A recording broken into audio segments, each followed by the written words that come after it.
back to my channel. I hope you're all having an amazing day. Today's video, I'm going to take you guys back and we're going to be looking at the letters by Christopher Watts.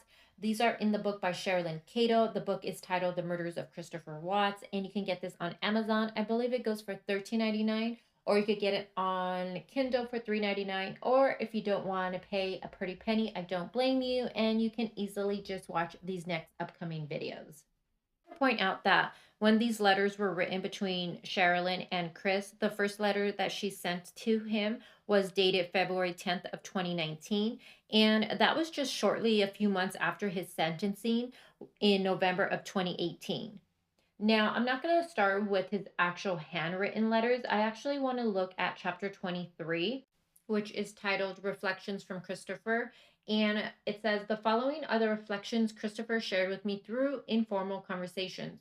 And I don't know about you guys, but every time I hear someone call him Christopher, I always just go back to the memory of NK at the sand dunes with, the her recording herself saying, "Oh, Christopher, thank you for coming here with me," and blah, blah, blah. I mean, I don't know. Every time I hear Christopher, that's what I think of. Thank you so much for coming out here with me, Christopher. I am having a wonderful time. You mean a lot to me, and I'm glad that you're having a blast. I am so out of breath.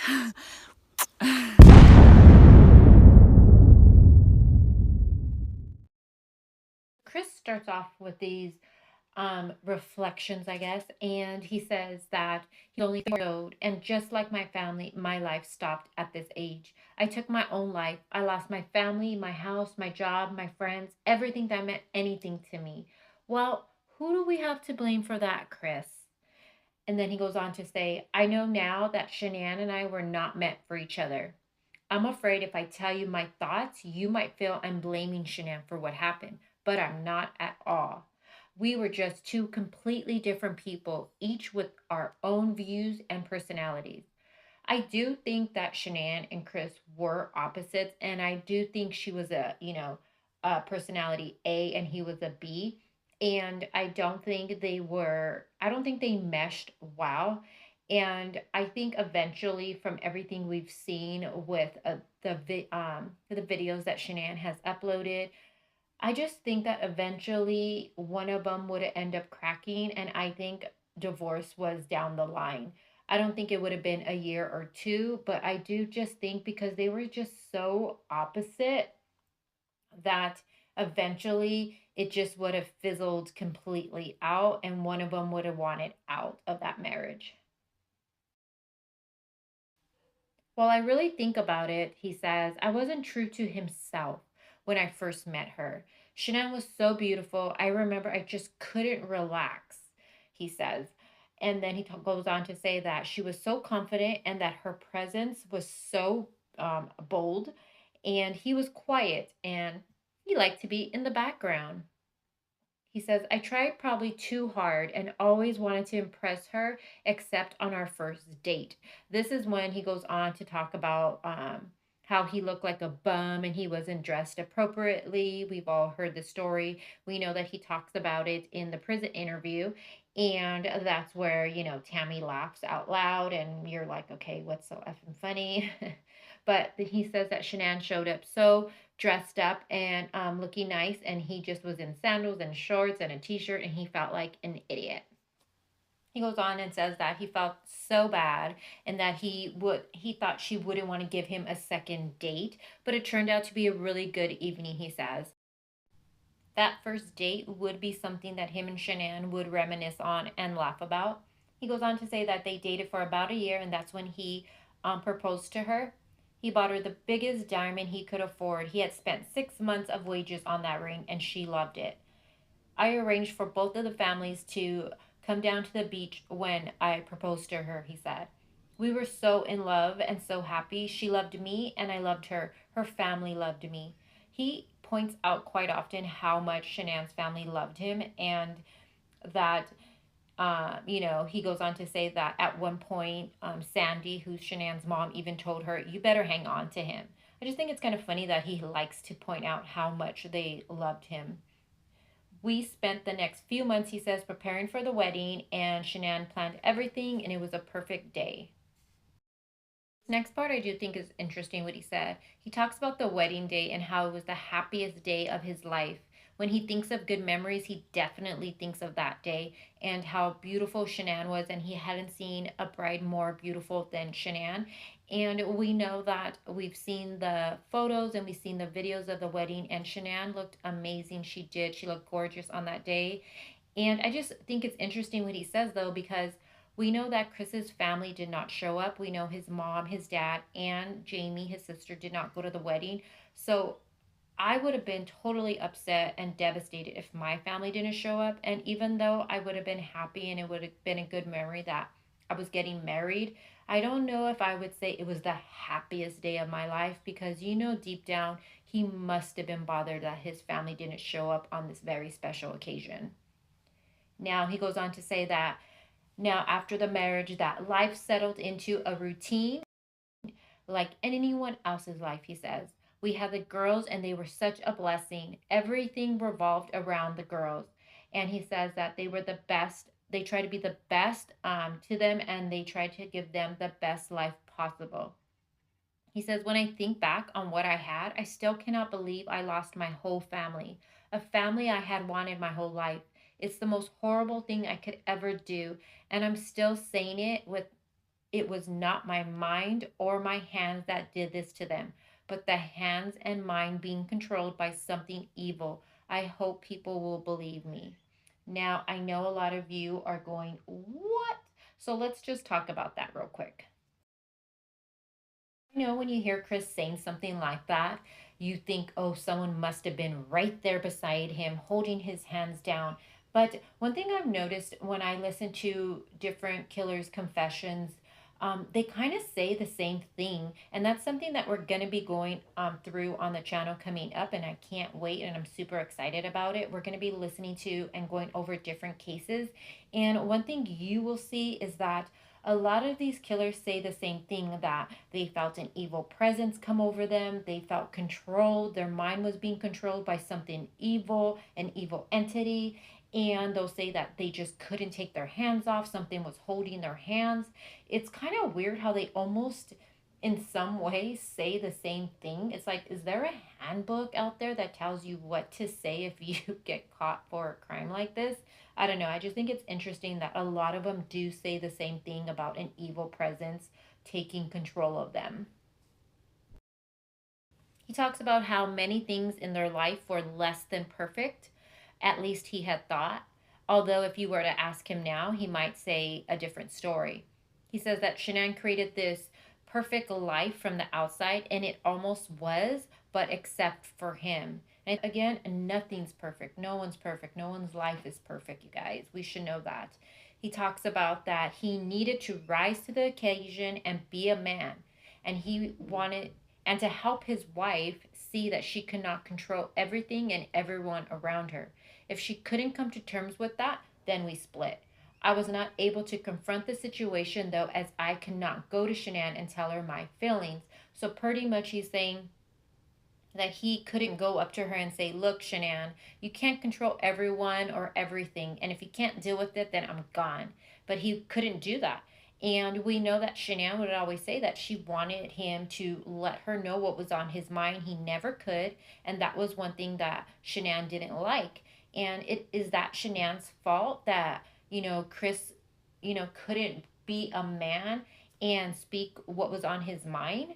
No, that wasn't her fault. That is something that is Chris's fault, that goes down to who he was from childhood. There's a reason why he's the way he is. And I don't believe it was Shanann's fault that he couldn't open up to her. He does go on to say that I did not need or want such a big house. I was raised in a small ranch home, and we were perfectly happy but not house poor. Life was much easier for my parents than it was for me when I was raising my family, although relevant, I guess, to the time and paychecks. The big house was totally Shanann's idea. I knew we could not afford it, but as usual, I wanted to make Shanann happy and would not tell her no. Now, here's the thing. Do I think he wanted to make Shanann happy, or do I think he just didn't like conflict? I think Chris just doesn't like conflict, so he just will say whatever you want. I don't think it was about making Shanann happy, because if that was the case, I think he would have spoke up his mind, he would have been able to talk to her, and he would not have had an affair. Then he goes on to say, we had the house built when we first moved to Colorado. We all know they built it. And then he says that we lived with one of Shanann's friends in the house in the basement for about a year. Now he goes on to say that when they moved out, that Shanann and the friend, who he does not name, had a falling out because they stopped speaking. I never knew what happened between them, but I felt really bad about it because they had been very nice to allow us to stay there for such a long time. I'll do another video if you guys want about this friend they lived with and the falling out they had. But I just think it's so funny how Chris just, he knows what happened. I don't know why he just doesn't say it. He plays this role of, I don't know what goes on in my life. I'm just here like Eeyore. Like, it's just, my goodness. Sorry. He goes on to say about that their house payments was 2,800 a month. They had 500 of that payment being insurance on the home. That was not including the HOA fees. And then he goes on that they were always house broke, and that was another stressor for him. Not for Shanann, just for him. Another big stressor, Chris says, was that whenever he got paid, he can watch the bank account go straight down, and that Shanann spent all of the money. He felt completely trapped because how would I ever be able to afford my own apartment when we never had an extra dollar? Question mark. He says, I really didn't like living like that. And again, you guys, this could have been something I feel like that could have been resolved between a husband and wife if they just had a sit down and Chris was man enough just to tell her, how he was feeling. We were also had a lot They also had a lot of bills, he says, because of the girls always going to the hospital, and then we know Shanann had her neck surgery, and how it was always important to him to be on time with paying bills and having a few extra dollars in the case of a rainy day, but we just never got there. Again, you can tell Chris is completely not taking any responsibilities for the debt that they were in or any of their financial problems. He is 100% blaming it on Shanann. And I'm sorry, in a marriage, it's both of you. And I know there's always one that usually takes more responsibility when it comes to, like, you're the one in control of paying all the bills and all that stuff. But again, Chris had a mouth and he could have used it, but he didn't. And with everything with this case with Chris, still to this day, I feel like he takes no responsibility for anything. He's always blaming someone or something for what has happened to him in his life instead of just looking in the effing mirror and saying, damn, I'm the reason this all happened. Something else I just want to point out really quick. Did Chris seem to complain to Shanann when she was buying him all the clothes? Chris had a closet full of clothes, all those jerseys he had. There's a box in the basement, you guys, of I don't know how many pairs of slippers. I think they're Stiller slippers. I was like, whose are those? I mean, all the shoes. He had all the tools in the garage, the weights, the lawnmower. I mean, did he think this was unnecessary to buy these things for him? Was he complaining or blaming Shanann for that? I mean, it's just silly to me when I see things like people blaming Shanann for spending all their money, but it wasn't like she was spending it only on herself. Right along. He then talks about when they built the house that his only contribute to the home was the outside stonework and then the color of the exterior of the home. He says he had no voice and he was not allowed to make any other choices when it came to the home. But interesting, he does point out that that house was in his name only. So he wants everybody to know that. He says one reason Shanann wanted a big house was because she liked throwing big parties and she wanted to make it look like we had everything. The parties Shanann would throw, he says they were very extravagant, and it was very important to Shanann what people thought of her. He, in fact, says how things looked to other people meant everything to Shanann. And I just wonder, when he says these parties she had, they were so extravagant, does anyone remember seeing any post or any pictures um, of Shanann throwing these big extravagant parties. When I think of extravagant, I just think of these fancy, nice parties where you're dressed up really nice. You have champagne and, you have expensive food. And I'm just wondering, does anyone recall ever seeing photos like that? Because what I've seen are her Thrive events she's had at her house. And by all means, that does not look extravagant to me whatsoever. Now, Chris goes on to talk about his health. He says his health has always been very important to him. And I think health should be important to all of us. He says he loves to work out. In fact, when he gets a chance to exercise in prison, he does.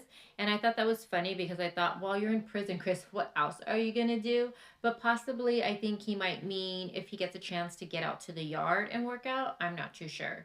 He says Shanann resented him working out so much and that she said it took up too much time from them spending time together. So, because of that, he had to start working out at 4 a.m. before he went to work.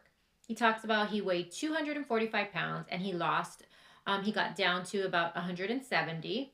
Shanann used to get dressed in running clothes and ask him to take a photo of her so it would look like she went on a run with Chris. But in reality, she wouldn't. And him and Shanann would laugh about it. And I just thought, damn, Chris, you're totally putting her out on blast. He says sometimes on the evenings he would go for a run after he put the girls down for the night, but Shanann didn't like that either. And this is something I've always questioned and I've always thought. If Shanann didn't like Chris going on these nightly runs all of a sudden, I wonder if they started becoming excessive. I wonder if he was just saying he was going on these runs because he was secretly meeting up with the mistress. And that's something I've always thought. We know that the mistress admitted that her and Chris used to meet at the park by her house. And that was before they went on their first real outing. And we know that park was the park that Chris used to go on his runs with that was with none other than Nick Thayer. This next part, I'm not too sure if he's talking after the murders or prior to the murders, but he says that he was telling everybody that him and Shanann were talking about separating for a few months. And that was a lie, though. He said that wasn't true and that Shanann was completely blindsided by all of this and that he just put up a wall between him and Shanann and just pushed her away. We know Shanann was trying to fix things and trying to ask him to, let me know what's going on. Let me know how you're feeling. And he just would not give her any explanation to it. And he said he did this because he just didn't want to deal with her. He didn't want to have to explain anything to her. And we also know because it was easier for him if they were fighting to talk to the mistress. This next part I thought was interesting. He said he did sleep in the basement sometime, but only at the very end after we got back from North Carolina. Now, why would anyone even think he was sleeping in the basement prior to North Carolina if they weren't having any type of issues? So I thought that comment was kind of interesting. He said, we went to San Diego on June 22nd, and we know they came home on the 26th. Shanann and the girls, they went to North Carolina with Shanann's dad. As soon as Shanann and the girls left that afternoon, his world just spiraled out of control. So that tells me as soon as they were gone, he called that mistress up and was like, hey, honey, my wife, my kids are gone. Come down here. Let's party. I mean, I do not believe the mistress was in that house only 2 times. There's just no way. I don't believe that for one bit. I think as soon as Shanann was gone, she was all up in that house. Here we go again where he is blaming Shanann and he takes no responsibility for anything, but he says that the big reason he wanted a separation from Shanann was because she was so bossy and so controlling and she was teaching the girls to mimic her behavior, and that he didn't want to make it work with her because the marriage was just so far gone and there was no point of doing counseling. We know Shanann, he says, wanted to do counseling. And I don't think he felt the marriage was so far gone per se. I think he was so far gone with the mistress, and that's the reason he couldn't make it work with Shanann. He also said that he was just tired of her controlling ways, and he was especially tired of her keeping me and the girls from my family, he said. There wasn't a good reason for me to be kept from them. Now he talks about in the morning, that's probably the main reason he was so angry with Shanann, was that she told him she would keep the girls from him. I don't believe that conversation happened that morning because I don't think any conversation happened that morning. I don't believe they talked about their relationship, that's for sure. I do believe that they had this heated conversation, but I think it was when they came back from North Carolina and prior to her leaving to Arizona on that August the 10th. And that's just based off of text messages between her and Chris and text messages off of to her friends and stuff like that, which we're going to go over soon. Again, he just talks about how Shanann and his mom and sister always were going at it, especially Shanann and his mom. And it was always and constant, he says. And he just always felt like he was in the middle of it and he didn't like it. And, Shanann, whenever they would have issues, Shanann would want him to, call his mom and fix it, call his mom and just, tell her something, get at her for it. And he just didn't want to, but he did it.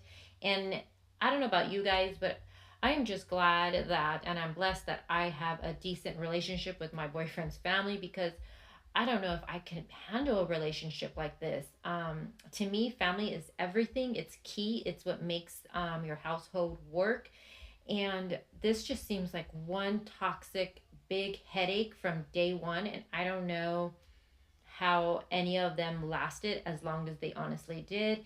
Let me know in the comments below if you've been in a relationship where you don't get along with your spouse's family members, either the mom, the dad, the brothers, the siblings.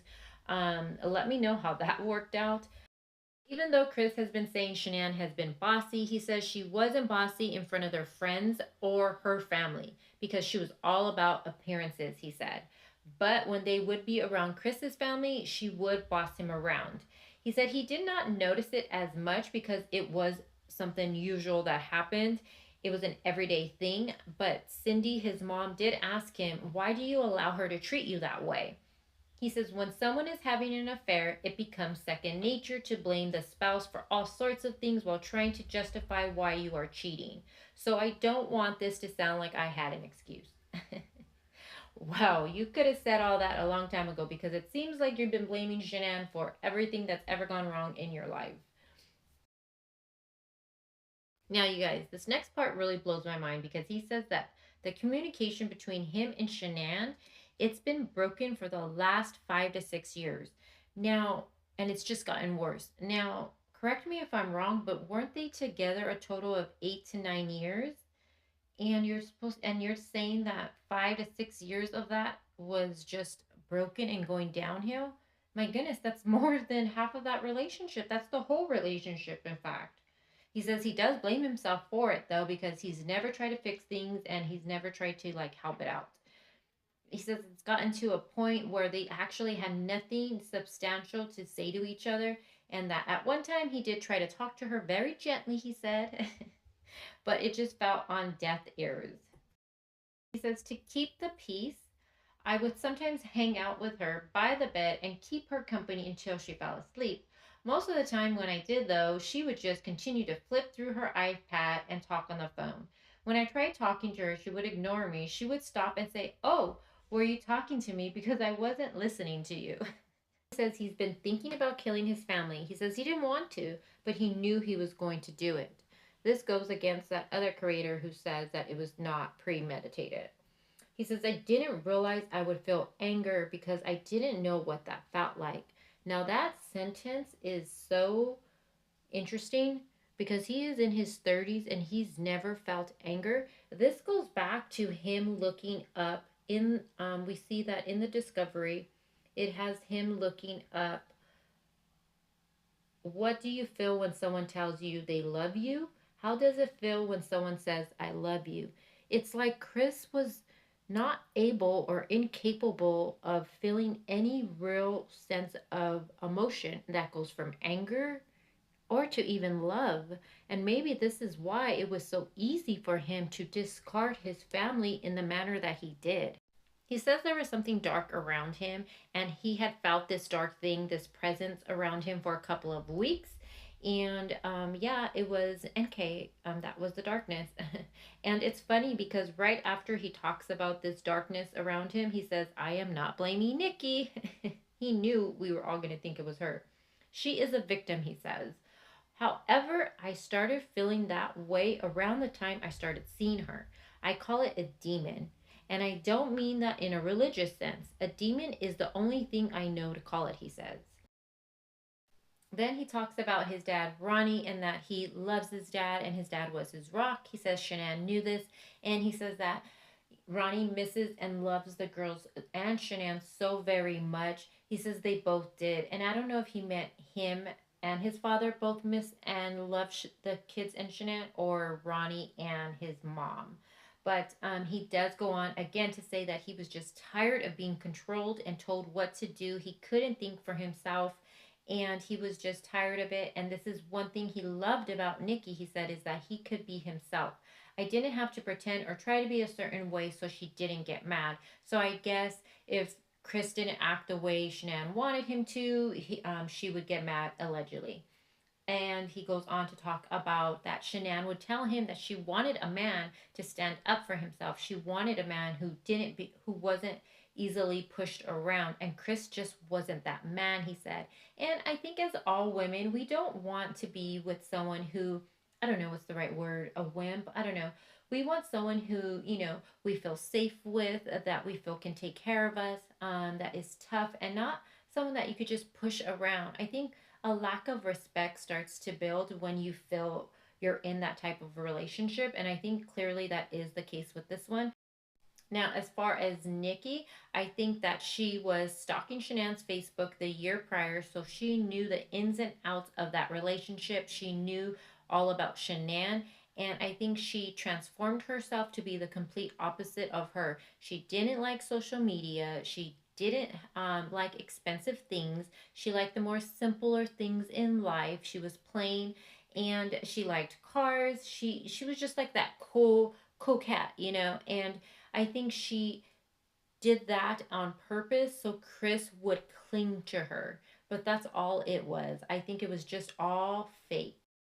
Then Chris just goes on to talk about him growing up and that he didn't really have to think about these sorts of things, and he means about how to act a certain way. He says his parents never judged him for being himself, and that he was actually somewhat different from the other kids. He was more socially withdrawn. And he says, the choices I made that morning on August 13th will and should haunt me for the rest of my life. I hear my baby's voice every single day as she tried to stop me from killing her.